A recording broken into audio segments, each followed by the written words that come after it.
Everyone. അപ്പോൾ എല്ലാവർക്കും P S C മെൻറ്ററിൻ്റെ പുതിയൊരു വീഡിയോയിലേക്ക് സ്വാഗതം. അപ്പോൾ നമ്മൾ ഇന്ന് പഠിക്കാൻ പോകുന്നത് ലൈഫ് സയൻസിലെ വളരെ ഇമ്പോർട്ടൻ്റ് ആയിട്ടുള്ള ഒരു ടോപ്പിക്കാണ്.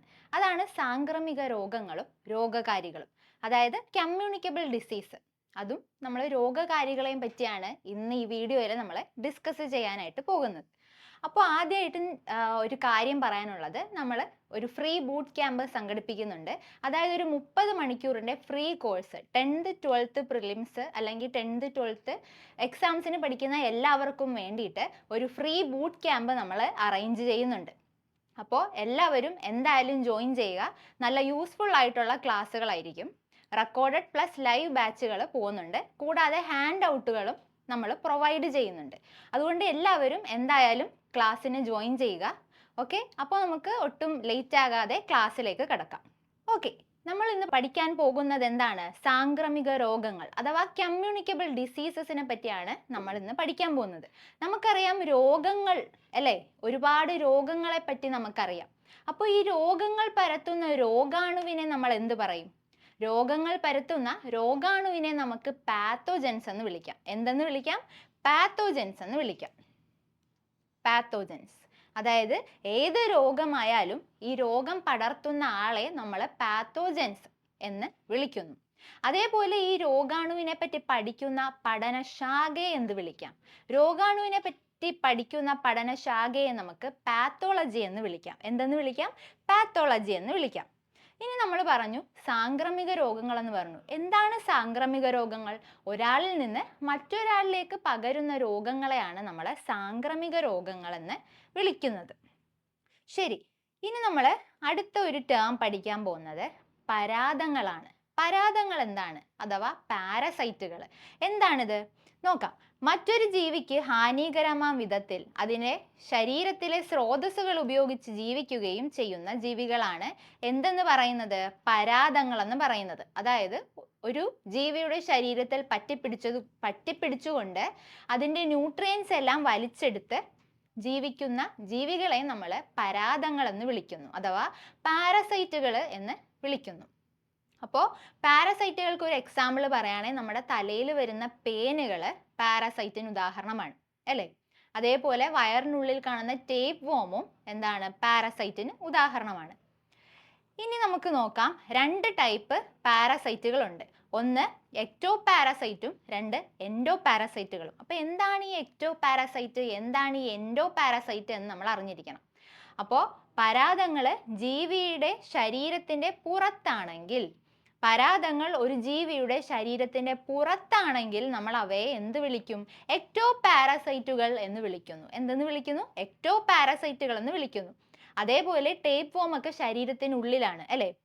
ശരീരത്തിൻ്റെ ഉള്ളിൽ കാണപ്പെടുകയാണെങ്കിൽ അവയെ നമ്മൾ എൻഡോ പാരസൈറ്റുകൾ എന്ന് വിളിക്കുന്നു. എന്തെന്ന് വിളിക്കുന്നു? എൻഡോ പാരസൈറ്റുകൾ എന്ന് വിളിക്കുന്നു. അപ്പോൾ 2 പാരസൈറ്റ് ക്ലാസിഫിക്കേഷൻ നമ്മൾ പഠിച്ചു, എക്ടോ പാരസൈറ്റും എൻഡോ പാരസൈറ്റും. ഇനി നമ്മൾ അടുത്തൊരു ടേമിലേക്ക് പോവാണ്, എപ്പിഡമിക്. എന്താണ് എപ്പിഡമിക് എന്ന് പറയാം? വളരെ വേഗത്തിൽ പടർന്നു പിടിക്കുന്ന രോഗങ്ങളെയാണ് നമ്മൾ എപ്പിഡമിക് എന്ന് വിളിക്കുന്നത്. അതിന് ഉദാഹരണമാണ് മഞ്ഞപ്പനി, വസൂരി, 5-ാം പനി. ഇവയെല്ലാം എന്താണ്? വേഗം തന്നെ പടർന്നു പിടിക്കുന്ന ഒന്നാണ് അല്ലേ? ഇനി അടുത്ത ടേമാണ് എൻഡമിക്. എന്താണ് എൻഡമിക്? എൻഡമിക് എന്ന് വെച്ചാൽ നമ്മുടെ സമൂഹത്തിൽ ഒരുപാട് കാലമായിട്ട് നിൽക്കുന്ന രോഗങ്ങളെയാണ് എൻഡമിക് എന്ന് പറയുന്നത്. അതായത് പൂർണ്ണമായിട്ട് നമുക്ക് അതിനെ തുടച്ചു നീക്കാനായിട്ട് പറ്റുന്നില്ല. ഉദാഹരണത്തിന് മലേറിയ പോലുള്ള രോഗങ്ങൾ നമുക്ക് പൂർണ്ണമായിട്ട് തുടച്ചു നീക്കാൻ കഴിഞ്ഞിട്ടില്ല. അപ്പം അങ്ങനെയുള്ള രോഗങ്ങളെയാണ് നമ്മൾ എന്തെന്ന് വിളിക്കുന്നത്? എൻഡമിക് എന്ന് വിളിക്കുന്നത്. അപ്പോൾ ഉദാഹരണം മലേറിയാണ്. അപ്പോൾ ഒന്നും കൂടെ പറയാം, സമൂഹത്തിൽ വളരെ കാലങ്ങളായിട്ട് നീണ്ടു നിൽക്കുന്നതും പൂർണ്ണമായി തുടച്ചു മാറ്റാൻ കഴിയാത്തവയുമാണ് നമ്മൾ എൻഡമിക് എന്ന് വിളിക്കുന്നത്. ഉദാഹരണം മലേറിയ ആണ്. അപ്പോൾ ഈ കഴിഞ്ഞ കുറച്ച് നാൾക്ക് മുമ്പ് നമ്മൾ കണ്ടിരുന്നു ഈജിപ്റ്റ് മലേറിയ വിമുക്തമാക്കി എന്ന് കണ്ടിരുന്നു അല്ലേ? അപ്പോൾ ഈ അടുത്ത ഒരു ക്വസ്റ്റ്യൻ നമുക്ക് ചോദിക്കാം, ഈ അടുത്ത കാലത്ത് മലേറിയ വിമുക്തമാക്കിയ രാജ്യം ഏതാണ് എന്ന് ചോദിക്കുകയാണെങ്കിൽ നമുക്ക് ഈജിപ്റ്റ് പറയാം. ശരി, ഇനി അടുത്ത കാര്യം എന്ന് വെച്ചാൽ ക്രിപ്റ്റോജനിക് രോഗങ്ങൾ. എന്താണ് ക്രിപ്റ്റോജനിക് രോഗങ്ങൾ എന്ന് വെച്ചാൽ? കാരണമറിയാത്ത രോഗങ്ങളെ നമ്മൾ ഒന്നിച്ച് വിളിക്കുന്ന പേരാണ് ക്രിപ്റ്റോജനിക് രോഗങ്ങൾ എന്നുള്ളത്. ഓക്കെ ആണല്ലോ. ഇനി നോക്കാം പാൻഡമിക്. പാൻഡമിക് നമ്മൾ ഒരുപാട് കേട്ടിട്ടുള്ളതാണ്. കാരണം എന്താ, നമ്മുടെ COVID-19 എന്ന് പറയുന്നത് പാൻഡമിക് ആണ്. അതായത് ഒരു രാജ്യത്തിൽ നിന്ന് മറ്റൊരു രാജ്യത്തിലേക്ക് വേഗം പടർന്നു പിടിക്കുന്ന രോഗങ്ങളെയാണ് നമ്മൾ പാൻഡമിക്സ് എന്ന് വിളിക്കുന്നത്. അതിന് ഉദാഹരണം എന്താണ്? കോവിഡ്. കോവിഡ് അതിനൊരു ഉദാഹരണമാണ്. ഇനി നമുക്ക് നോക്കാം നാസോക്രോമിയൽ രോഗങ്ങൾ. എന്താണ് നാസോക്രോമിയൽ രോഗങ്ങൾ? നാസോക്രോമിയൽ രോഗങ്ങൾ എന്ന് വെച്ചാൽ ആശുപത്രിയിൽ നിന്നും പകരുന്ന രോഗങ്ങളെ നമ്മൾ നാസോക്രോമിയൽ രോഗങ്ങൾ എന്ന് വിളിക്കുന്നു. ആശുപത്രിയിൽ നിന്നും പകരുന്ന രോഗങ്ങളെ നാസോക്രോമിയൽ രോഗങ്ങൾ എന്ന് വിളിക്കുന്നു. ഇനി നമുക്ക് അടുത്തൊരു ടേം സൂണോസിസ്. എന്താണ് സൂണോസിസ്? ഒരു ഈസി ആയിട്ട് ഓർക്കാനാണെങ്കിൽ സൂ എന്ന് കണക്കാക്കുക. സൂ എന്ന് പറയുമ്പോൾ നമ്മൾ മൃഗങ്ങളെയാണ് സൂയിലിടുക അല്ലേ? അപ്പോൾ മൃഗങ്ങളിൽ നിന്ന് മനുഷ്യരിലേക്ക് പകരുന്ന രോഗങ്ങൾ, മൃഗങ്ങളിൽ നിന്ന് മനുഷ്യരിലേക്ക് പകരുന്ന രോഗങ്ങളാണ് സൂണോസിസ് എന്ന് വിളിക്കുന്നത്. അപ്പോൾ ഉദാഹരണം ഏതൊക്കെയാ? എലിപ്പനി, പ്ലേഗ്, വെസ്റ്റ് നൈൽ പനി. എലിപ്പനി, പ്ലേഗ്, വെസ്റ്റ് നൈൽ പനി എല്ലാം എന്തിന് ഉദാഹരണമാണ്? സൂണോസിസിന് ഉദാഹരണമാണ്. അതായത് മൃഗങ്ങളിൽ നിന്ന് മനുഷ്യരിലേക്ക് പകരുന്ന രോഗങ്ങളാണ്. ഇനി എപ്പിസൂട്ടിക് എന്താണ്? എപ്പിസൂട്ടിക് എന്ന് വെച്ചാൽ മൃഗങ്ങളിലെ സാംക്രമിക രോഗങ്ങൾ. മൃഗങ്ങളിൽ ഉണ്ടാകുന്ന സാംക്രമിക രോഗങ്ങളെ നമ്മൾ എപ്പിസൂട്ടിക് എന്ന് വിളിക്കുന്നു. ഉദാഹരണം പറയുകയാണെങ്കിൽ പക്ഷിപ്പനി. പക്ഷികൾക്കിടയിൽ ഉണ്ടാകുന്ന രോഗമാണ് അല്ലേ? അപ്പോൾ ഇവയെ നമുക്ക് ഒന്നിച്ച് എപ്പിസൂട്ടിക് എന്ന് വിളിക്കാം. ഇനി നമുക്കറിയാം ഇൻക്യുബേഷൻ പീരീഡ്. എന്താണ് ഇൻക്യുബേഷൻ പീരീഡ്? രോഗാണു നമ്മുടെ ശരീരത്തിൽ പ്രവേശിച്ച് അത് ഒരു രോഗത്തിന്റെ ലക്ഷണം കാണിച്ചു തുടങ്ങുന്ന ഒരു പീരീഡ് ഉണ്ട്. അതായത് ഈ രോഗാണു വളർന്ന് രോഗലക്ഷണം കാണിച്ചു തുടങ്ങുന്ന ഒരു പീരീഡ് അല്ലെങ്കിൽ ഒരു ടൈം സ്പാനെയാണ് നമ്മൾ എന്തെന്ന് വിളിക്കുന്നത്? ഇൻക്യുബേഷൻ പീരീഡ് എന്ന് വിളിക്കുന്നത്. ഇനി നമുക്ക് വളരെ ഇമ്പോർട്ടൻ്റ് ആയിട്ടുള്ള ഒരു കാര്യമാണ് നമ്മൾ ഇന്ന് ഡിസ്കസ് ചെയ്തുകൊണ്ടിരിക്കുന്നത്. വായുവിലൂടെയും സമ്പർക്കത്തിലൂടെയും അല്ലാതെ പല മൃഗങ്ങളിൽ നിന്നുമൊക്കെ പകരുന്ന രോഗങ്ങളുണ്ട്. അപ്പോൾ ഇവയെല്ലാം കറക്റ്റായിട്ട് നമ്മൾ വേർതിരിച്ച് തന്നെ പഠിക്കേണ്ട ഒന്നാണ്. അപ്പോൾ നമുക്ക് ഫസ്റ്റ് വായുവിലൂടെ പകരുന്ന രോഗങ്ങൾ ഏതൊക്കെയാണെന്ന് നമുക്ക് നോക്കാം. ഏതൊക്കെയാണ്? ക്ഷയം, വസൂരി, ചിക്കൻ ബോക്സ്, അഞ്ചാം പനി, ആന്ത്രാക്സ്, ഇൻഫ്ലുവൻസ, സാഴ്സ്, ജലദോഷം, മുണ്ടുനീര് അഥവാ മംസ്, ഡിഫ്തീരിയ, വില്ലൻ ചുമ എന്നിവയാണ് വായുവിലൂടെ പകരുന്ന പ്രധാന ചില രോഗങ്ങളുടെ പേരുകൾ. ഒന്നും കൂടെ പറയാം. ക്ഷയം, വസൂരി, ചിക്കൻ ബോക്സ്, അഞ്ചാം പനി അഥവാ മീസിൽസ്, ആന്ത്രാക്സ്, ഇൻഫ്ലുവൻസ, സാഴ്സ്, ജലദോഷം, മുണ്ടുനീര്, ഡിഫ്തീരിയ, വില്ലൻ ചുമ. ഓക്കെ ആണല്ലോ? ഒന്ന് റിപ്പീറ്റ് ചെയ്ത് വായിച്ചാൽ മതി, കിട്ടും. ഇനി ജലത്തിലൂടെ പകരുന്ന രോഗങ്ങളുടെ പേര് നോക്കാം. കോളറ, ടൈഫോയിഡ്, എലിപ്പനി, ഹെപ്പറ്റൈറ്റിസ്, വയറുകടി, പോളിയോ മെലിറ്റിസ്. ഈ ഹെപ്പറ്റൈറ്റിസ് 5 തരത്തിലുണ്ട്. അപ്പോൾ ജലത്തിലൂടെ പകരുന്നത് എയും ഇയും മാത്രമാണ്. മലിനമായി ജലത്തിലൂടെ പകരുന്നത് എയും ഇയും മാത്രമാണ്. അപ്പോൾ ജലത്തിലൂടെ പകരുന്ന രോഗങ്ങൾ കോളറ, ടൈഫോയിഡ്, എലിപ്പനി, ഹെപ്പറ്റൈറ്റിസ്, വയറുകടി, പോളിയോ മെലിറ്റിസ് എന്നിവയാണ് ജലത്തിലൂടെ പകരുന്ന പ്രധാന ചില രോഗങ്ങൾ. ഓക്കെ, ഇനി നോക്കാം സമ്പർക്കത്തിലൂടെ പകരുന്ന രോഗങ്ങൾ ഏതൊക്കെയാണ്? കുഷ്ഠം, എബോള. സമ്പർക്കത്തിലൂടെ പകരുന്ന രോഗങ്ങളാണ് കുഷ്ഠവും എബോളയും. ലൈംഗിക സമ്പർക്കത്തിലൂടെ പകരുന്ന രോഗങ്ങൾ ഏതാണ്? Gonorrhoea, syphilis, AIDS. എയ്ഡ്സ് അറിയാവുന്നതാണ്. ഗൊണേറിയയും ലൈംഗിക സമ്പർക്കത്തിലൂടെ പകരുന്ന രോഗമാണ്. രക്തത്തിലൂടെ പകരുന്ന രോഗമാണ് ഹെപ്പറ്റൈറ്റിസ് ബി. രക്തത്തിലൂടെ പകരുന്ന രോഗമാണ് ഹെപ്പറ്റൈറ്റിസ് ബി. എയ്ഡ്സും രക്തത്തിലൂടെ പകരാം. ഓക്കെ ആണല്ലോ? ഇനി നമ്മൾ നോക്കുന്നത് മൃഗങ്ങൾ പരത്തുന്ന രോഗങ്ങളാണ്. പന്നിപ്പനി, പക്ഷിപ്പനി, മാൾട്ട പനി, കോങ്കോ പനി, നിപ്പ, എബോള. നമുക്കറിയാം നിപ്പ വവ്വാലുകൾ പടർത്തുന്നതാണ്. മാൾട്ട പനി പശുക്കളിലും ആട്ടിൻകുട്ടികളിലും ഷീപ്പിലും ഒക്കെ വരുന്നതാണ്. എന്ത്? മാൾട്ട പനി. ഈ കോങ്കോ പനി എന്ന് പറഞ്ഞാൽ ചെറിയ ടിക്കുകളില്ലേ, അവയാണ് ഈ പ്രൈമറി വാഹകരായിട്ട് പ്രവർത്തിക്കുന്നത് നമ്മുടെ ചെറിയ ടിക്കുകളാണ് എന്ന് അറിഞ്ഞിരിക്കുക. അപ്പോൾ മൃഗങ്ങൾ പരത്തുന്ന രോഗങ്ങളാണ് പന്നിപ്പനി, പക്ഷിപ്പനി, ഏവിയൻ ഫ്ലൂ, മാൾട്ട പനി, കോങ്കോ പനി, നിപ്പ വൈറസ്, പിന്നെ എബോളയും. ഓക്കെ അല്ലേ? ഇനി നമുക്ക് നോക്കാം ഷഡ്പദങ്ങൾ. അതായത് ഈ കൊതുക് മൂലം പകരുന്ന രോഗങ്ങളാണ് നമ്മൾ ഉദ്ദേശിക്കുന്നത്. അപ്പോൾ ആദ്യം നമ്മൾ പറയുന്നത് മന്ത്. എന്താണ് പകരാൻ വാഹകരായിട്ടുള്ള ആൾക്കാർ ആരാണ് ക്യൂലെക്സ് പെൺകൊതുകുകൾ. ക്യൂലെക്സ് പെൺകൊതുകുകളാണ് മന്ത് പകരാൻ കാരണമാകുന്നത്. അടുത്തത് മലേറിയ അഥവാ മലമ്പനി.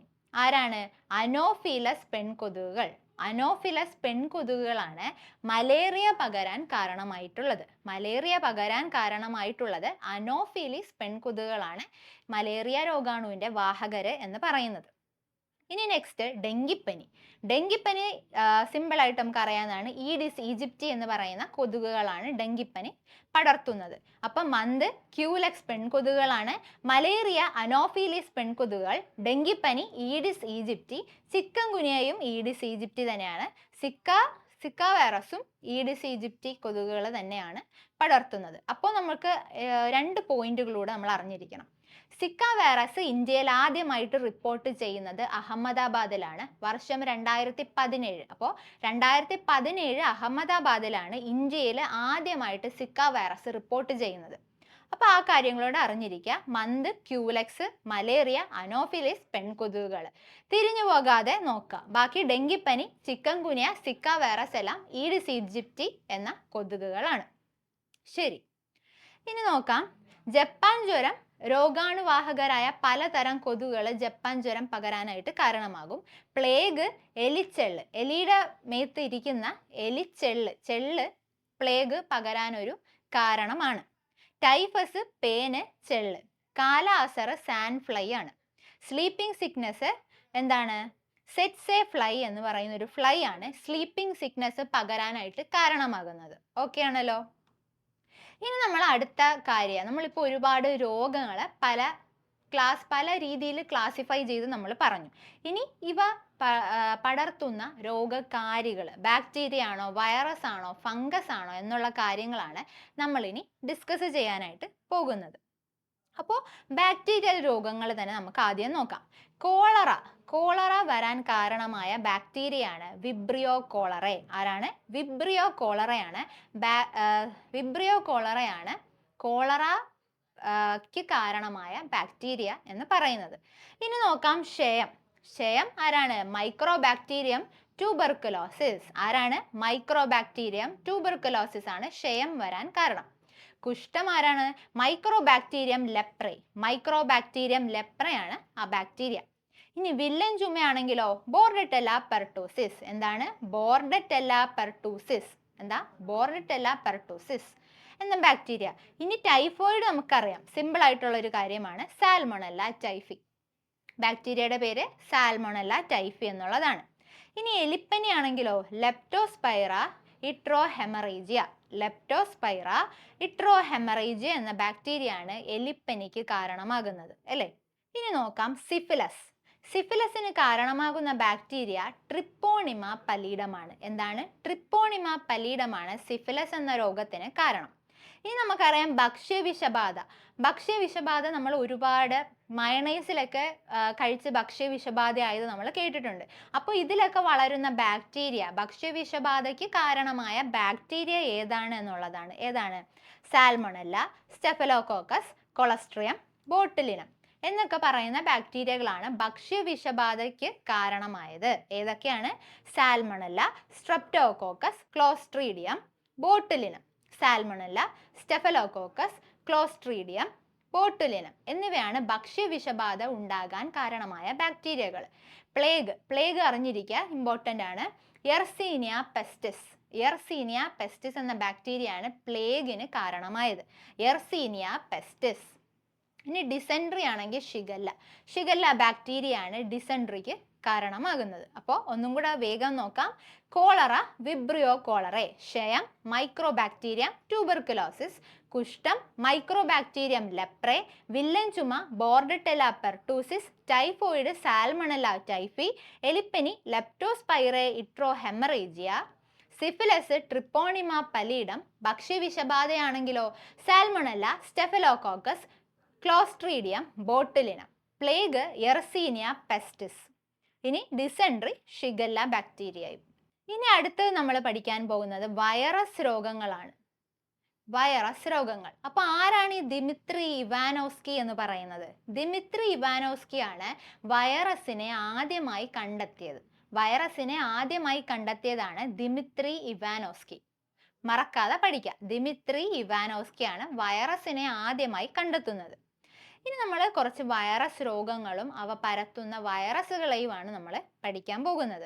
അപ്പോൾ ആദ്യം തന്നെ നമ്മൾ എയ്ഡ്സ് നമുക്കറിയാം HIV ആണ് അല്ലേ? എയ്ഡ്സ് ആണ്.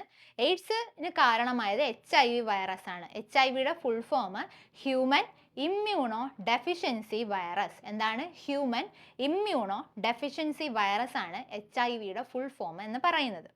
ഇനി ചിക്കൻ ബോക്സിന് കാരണമായ വൈറസ് വെരിസെല്ല സോസ്റ്റർ. എന്താണ്? Varicella zoster. Chicken box sauce ആയിട്ട് കണക്ട് ചെയ്യുക. Varicella zoster. ഇനി അടുത്ത് നോക്കുകയാണെങ്കിൽ സ്മോൾ പോക്സ് അഥവാ വസൂരിക്ക് കാരണമായ വൈറസ് വേരിയോള വൈറസ് ആണ്. ഏതാണ്? വേരിയോള വൈറസ് ആണ് സ്മോൾ പോക്സിന് കാരണമായത്. അതേപോലെ തന്നെ മീസിൽസിന് കാരണമായ വൈറസ് ആണ് റൂബിയോള വൈറസ് എന്ന് പറയുന്നത്. ഏതാണ്? Rubeola virus. അപ്പോൾ നമ്മൾ അറിഞ്ഞിരിക്കേണ്ടത് വൈറസ് കണ്ടെത്തിയത് ദിമിത്രി ഇവാനോസ്കി ആണെന്നും HIV ആണ് എയ്ഡ്സിന് കാരണമായതെന്നും HIV ഫുൾ ഫോം പഠിക്കുക. Human immunodeficiency virus.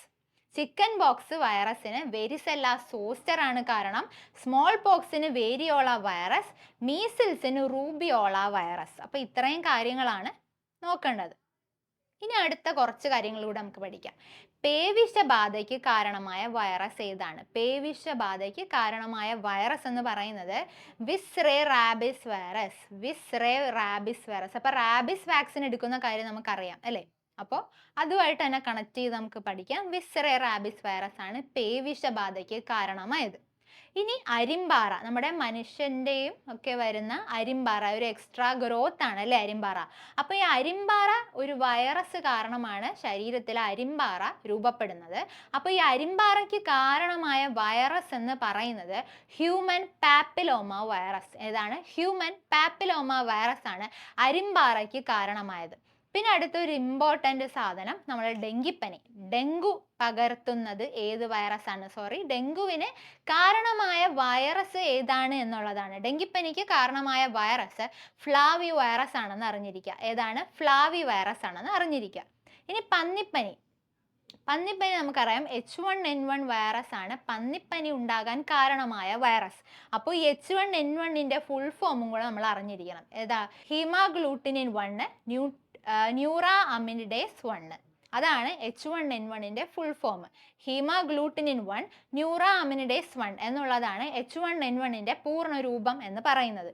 ഇനി പകർന്നു പിടിക്കുന്ന പനിക്ക് കാരണമായ വൈറസ് ഇൻഫ്ലുവൻസ വൈറസ് ആണ്. ഏതാണ്? ഇൻഫ്ലുവൻസ വൈറസ് ആണ്. അപ്പോൾ പേവിഷബാധയാണെങ്കിൽ വിസ്റേ റാബിസ് വൈറസ്, അരിമ്പാറയാണെങ്കിലോ ഹ്യൂമൻ പാപ്പിലോമ വൈറസ്, ഡെങ്കിപ്പനി ഫ്ലാവി വൈറസ്, H1N1 ആണെങ്കിൽ അതാരാ? പന്നിപ്പനി ഉണ്ടാകാൻ കാരണമായ വൈറസ് ആണ്. പകർച്ചപ്പനി ഇൻഫ്ലുവൻസ വൈറസുമാണ്. ഇനി പക്ഷിപ്പനി H5N1 ആണ്. നമ്മുടെ പന്നിപ്പനി H1N1 ആണെങ്കിൽ നമ്മുടെ ഏതാണ്? പക്ഷിപ്പനി എന്ന് പറയുന്നത് H5N1 വൈറസ് ആണ്. ഓക്കെ ആണല്ലോ. ഇനി മുണ്ടുനീര് അഥവാ മംസ് അല്ലെ? മുണ്ടുനീര് പാരാമിക്സോ വൈറസ്. ഇത് മുണ്ടുനീര് നമ്മുടെ സലൈവറി ഗ്ലാൻഡിന്റെ താഴെയാണ് ബാധിക്കുന്നത് അല്ലെ? 2 ലോബ് പോലെ ഉണ്ട്. ആ ഭാഗത്താണ് നമ്മുടെ മുണ്ടുനീര് ബാധിക്കുന്നത്. ഇനി നെക്സ്റ്റ് എന്ന് പറഞ്ഞാൽ വെസ്റ്റ് നൈൽ പനി. എന്താണ് വെസ്റ്റ് നൈൽ പനി എന്ന് നമുക്കറിയാം. വെസ്റ്റ് നൈൽ പനിക്ക് കാരണമായ വൈറസ് വെസ്റ്റ് നൈൽ വൈറസ് തന്നെയാണ്. വെസ്റ്റ് നൈൽ പകരാൻ കാരണമാകുന്നത് കൊതുകുകൾ തന്നെയാണ്. ഈ അടുത്ത് നമ്മൾ ന്യൂസിലൊക്കെ കേട്ടിട്ടുണ്ടാവും. ഇനി അടുത്തത് കുരങ്ങുപനി KFD വൈറസ്. കുരങ്ങുപനിക്ക് കാരണമായ വൈറസിന്റെ പേര് KFD വൈറസ് എന്നുള്ളതാണ്. ഇനി നമ്മൾ നോക്കുന്നത് COVID-19. നമുക്കറിയാം COVID-19 കാരണമായ വൈറസ് നമ്മൾ സാഴ്സ് പറയുന്നുണ്ട്. സാഴ്സ് എന്ന് പറയുന്നത് സിവിയർ അക്യൂട്ട് റെസ്പിറേറ്ററി സിൻഡ്രം എന്നുള്ളതാണ് സാഴ്സിന്റെ ഫുൾ ഫോം. ഇത് നമ്മുടെ കൊറോണ വൈറസ് COV2 ആണെങ്കിലാണ് കൊറോണ വൈറസ്. CoV2 ആണ് കൊറോണ വൈറസ്, മറ്റേത് നോർമൽ സാഴ്സ് ആണ് എന്നറിഞ്ഞിരിക്കുക. അപ്പോൾ COVID-19 സാഴ്സ് കൊറോണ വൈറസ് 2 എന്നുള്ളതാണ്. അപ്പോൾ അതും മാറിപ്പോകാതെ ഓർത്തിരിക്കുക. ഇനി നമ്മൾ കുറച്ച് ഫംഗസ് രോഗങ്ങൾ, നമ്മുടെ ത്വക്കിൽ വരുന്ന ഫംഗസ് രോഗങ്ങളെ പറ്റിയാണ് നമ്മൾ പഠിക്കുന്നത്. ആദ്യത്തേതാണ് അത്ലറ്റ് ഫൂട്ട് എന്ന് പറയുന്നത്. അത്ലറ്റ് ഫൂട്ടിന് കാരണമായ ഫംഗസ് എപ്പിഡെർമോഫൈറ്റൻ ഫ്ലോക്കോസം. എപ്പിഡെർമോഫൈറ്റൻ ഫ്ലോക്കോസം ആണ് അത്ലറ്റ് ഫൂട്ടിന് കാരണമായത്. എപ്പിഡെർമോഫൈറ്റൻ ഫ്ലോക്കോസം. ഓക്കെ ഓക്കെ ഇനി അടുത്തത് കാൻഡിഡിയാസിസ്. അടുത്തത് കാൻഡിഡിയാസിസ്. കാൻഡിഡിയാസിസിന് കാരണമായ ഫംഗസ് ആണ് കാൻഡിഡ ആൽബിക്കൻസ്. ഏതാണ്? കാൻഡിഡ ആൽബിക്കൻസ് എന്ന് പറയുന്ന ഫംഗസ് ആണ് കാൻഡിഡിയാസിസ് എന്ന് കാരണമാകുന്നത്. നാക്കിലൊക്കെ വരുന്ന ഒരു രോഗമാണ്. ഇനി ആസ്പെർഗില്ലോസിസ്. ആസ്പെർഗില്ലോസിസ് എന്ന് പറയുന്നത് ആസ്പെർഗില്ലസ് ഓട്ടോമൈക്കോസിസ് എന്ന് പറയുന്ന ഫംഗസ് ആണ് ആസ്പെർഗില്ലോസിസിന് കാരണമാകുന്നത്. ഇനി ലാസ്റ്റ് അത്ലറ്റ് ഫൂട്ടും റിംഗ് വോമും എന്തായാലും പഠിച്ചിരിക്കുക. റിംഗ് വോമിന് കാരണമായത് മൈക്രോസ്പോറം എന്ന് പറയുന്ന ഫംഗസുകളാണ്. മൈക്രോസ്പോറം എന്ന് പറയുന്ന ഫംഗസുകളാണ് റിംഗ് വോമിന് കാരണമായിട്ടുള്ളത്. അപ്പോൾ ബൂട്ട് ക്യാമ്പിൻ്റെ കാര്യം ആരും മറക്കണ്ട. എന്തായാലും എല്ലാവരും ജോയിൻ ചെയ്യുക. എല്ലാവർക്കും യൂസ്ഫുൾ ആയിരിക്കും. Live plus recorded sections available ആണ്. അപ്പോൾ ഹാൻഡ് ഔട്ടും എല്ലാം നമ്മൾ പ്രൊവൈഡ് ചെയ്യുന്നുണ്ട്. അപ്പം ആരും മിസ്സാക്കരുത്. എന്തായാലും എല്ലാവരും ജോയിൻ ചെയ്യുക. നമ്മൾ ഈ ഒരു വീഡിയോ നമ്മൾ വൈൻഡ് അപ്പ് ചെയ്യാണ്. Thank you.